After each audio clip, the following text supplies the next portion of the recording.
आई हमरे विपिन बिहारी पाठक जी गावला लिखले हम बड़ा सुंदर। ए बूढ़ा काजर लगाइला फिर नहीं है जवानी,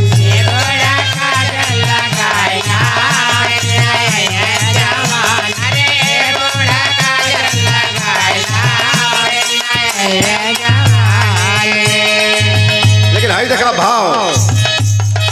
आइल बूढ़ी बेईमानो दगा दे गई जवानी,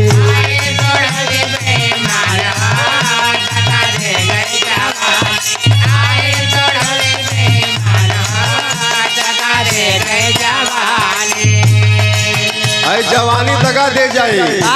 बहुत कम दिन का। यही लिए स्वामी जी से जाके नाम लेला और एक भजन कराई बहुत से पार हो जाइबा। आइल बूढ़ी बेईमानो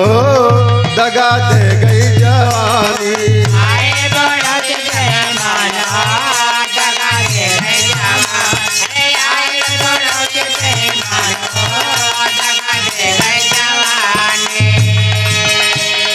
पहिला बुढ़ापा कपारे पर आइल,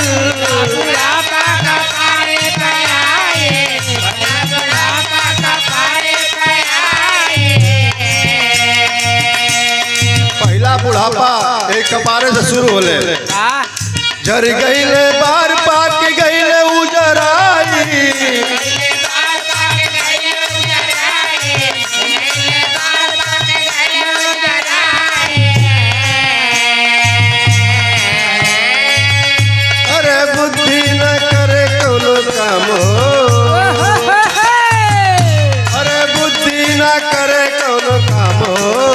दगा दे गई जवानी,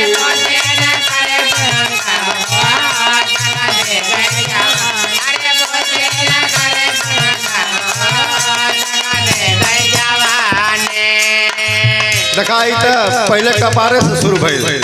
ओकरे नीचे आइबा दूसरे में दोनों जबद गई कनवा,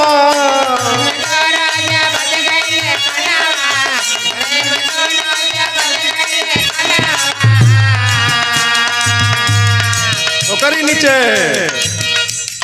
तीसरे में सूझे ना अपन नयनवा,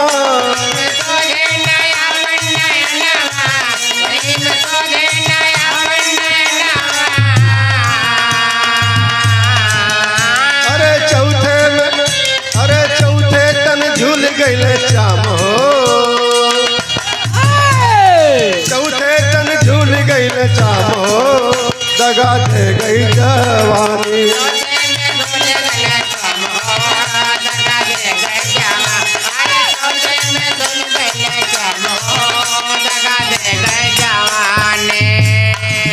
भैया जब इतना हो जाला तब जीव के ख्याल होला कि हम का कैली काहे खातिर आइल हली का कैली, तब सोचेला जीवन बीता दिहली सगरो घमंड में,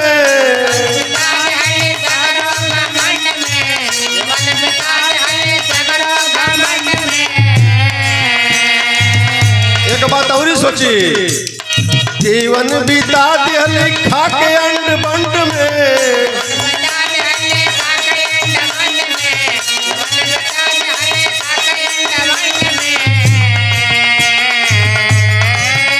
अरे इंद्रिय भइल बारा काम हो, अरे इंद्रिय भइल बाना काम हो दगा दे गई जवानी,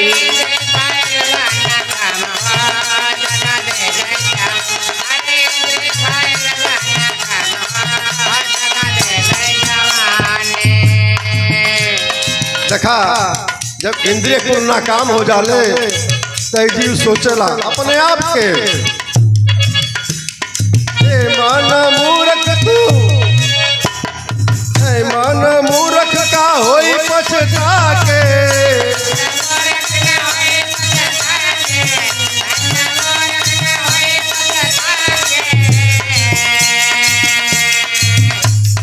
करनी का फल भोगा यही जनया के,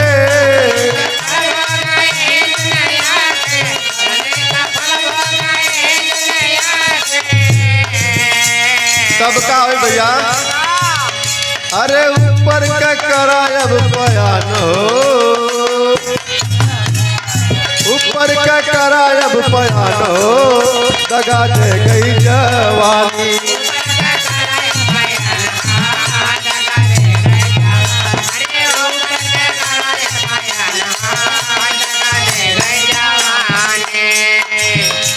यही लिए कहना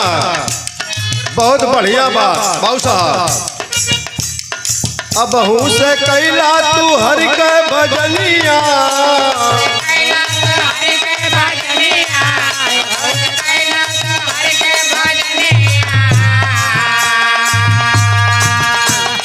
हरि मोरा उदार हूँ रखिए सरनिया।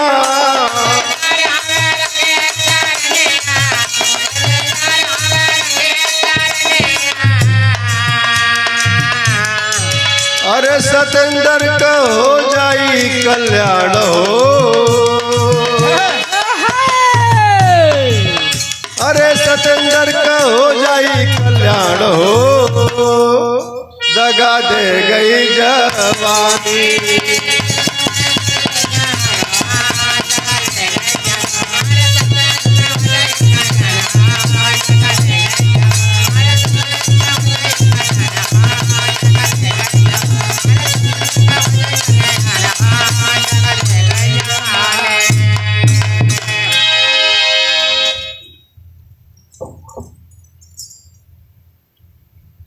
गाड़ी भी आवा